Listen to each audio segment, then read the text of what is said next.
मैं हूं संदेश औलख शर्मा। पंजाब केसरी टीवी पर आप सभी का बहुत बहुत स्वागत है।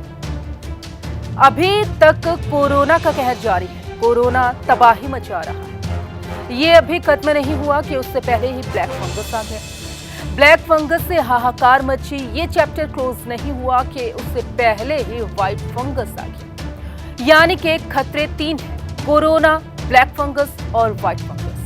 डर बना हुआ है क्योंकि मामले लगातार बढ़ रहे हैं, मृतकों की संख्या भी बढ़ रही है। देश भर में इसका खतरा मंडरा रहा है। राजस्थान ने तो इसे महामारी तक घोषित कर दिया है। आपको यह भी बता दें कि डरने वाली बात यह भी है कि इनके सिम्टम्स हैं वो एक जैसे हैं, यानी कि पता ही नहीं चल रहा कि ये फंगस इन्फेक्शन है या कोरोना है।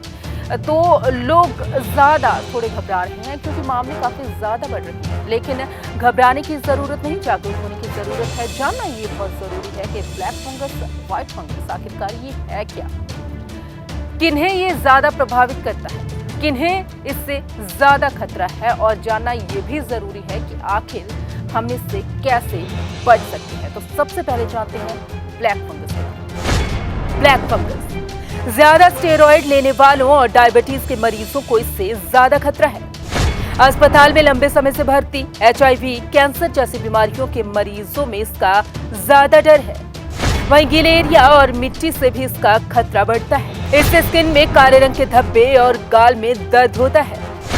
चेहरे के एक तरफ ज्यादा दर्द होता है और नाक ब्रिज पर ब्लैक रंग के धब्बे दिखाई देते हैं। कुछ मरीजों को दांत हिलने और दांत में दर्द की शिकायत होती है।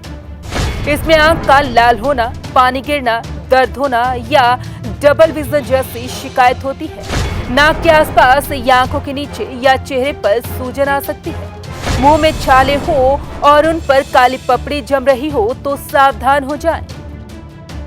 तो ये है ब्लैक फंगस। ब्लैक फंगस के बहुत ज्यादा केसेस सामने आ रही हैं। सावधान होने की जरूरत है, सतर्क होने की जरूरत है। ब्लैक फंगस को बिल्कुल भी आप नजरअंदाज ना करें। आपको बता दें कि बहुत सारे लोग जब जुकाम, सर्दी जुकाम हो जाता है तो उसे नजरअंदाज कर देते हैं, हल्के में ले लेते हैं और घरेलू उपचार करने लगते हैं। तो आपको बता दें कि ऐसा बिल्कुल भी मत कीजिए, क्योंकि अगर आपने सर्दी जुकाम को नजरअंदाज किया तो नाक में खून जम जाता है और उसका सीधा असर आंखों पर पड़ता है और आंख की रोशनी जा सकती है। ऐसा बहुत बार हो चुका है। बहुत सारे केसेस हैं जो इससे जुड़े हुए सामने आ चुके हैं। तो आप जरूर इस बात का ख्याल रखें कि आपको कोई भी प्रॉब्लम हो, अगर आपको पहले ही आप किसी चीज की दवाई खा रही हैं, आपकी कोई ट्रीटमेंट चल रही है, तो आपको ज्यादा ध्यान देने की जरूरत है। तो अगर फिर भी आपको कुछ भी, थोड़ी सी भी प्रॉब्लम आए तो एक बार आप अपने डॉक्टर से संपर्क जरूर करें। तो ये था ब्लैक फंगस।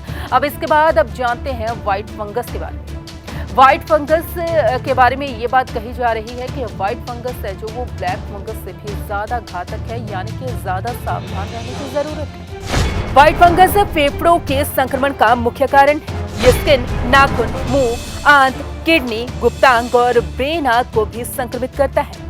डायबिटीज, एंटीबायोटिक या स्टेरॉइड का सेवन करने वाले और कैंसर के मरीज जो दवा पर हैं वो जल्दी प्रभावित होते हैं। नवजात में ये डायपर कैंडिडोसिस के रूप में होता है, जिसमें क्रीम कलर के सफेद धब्बे दिखते हैं। छोटे बच्चों में ओरल थर्स्ट करता है। महिलाओं में ये लकोइया का मुख्य कारण है।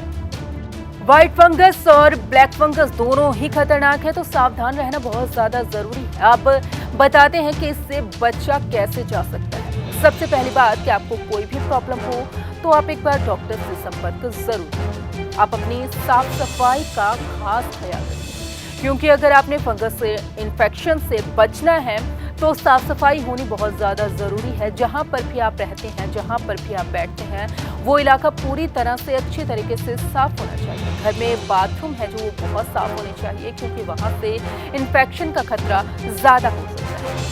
कोशिश कीजिए कि आप जितना हो सके पूरी बाजू के कपड़े पहने, ताकि किसी तरीके से कोई भी इन्फेक्शन आप तक ना पहुंच सके। मास्क पहन कर रखें। जो मरीज वेंटिलेटर पर हैं या ऑक्सीजन सपोर्ट पर हैं, उन्हें खास ध्यान रखने की जरूरत है। जो मरीज ऑक्सीजन या वेंटिलेटर पर हैं, उनके ऑक्सीजन या वेंटिलेटर उपकरण विशेषकर ट्यूब आदि जीवाणु मुक्त होने चाहिए। ऑक्सीजन सिलेंडर में स्टेलाइट वाटर का प्रयोग करना चाहिए, जो ऑक्सीजन मरीज के फेफड़ों में जाए, वहां फंगस से मुक्त हो जाए।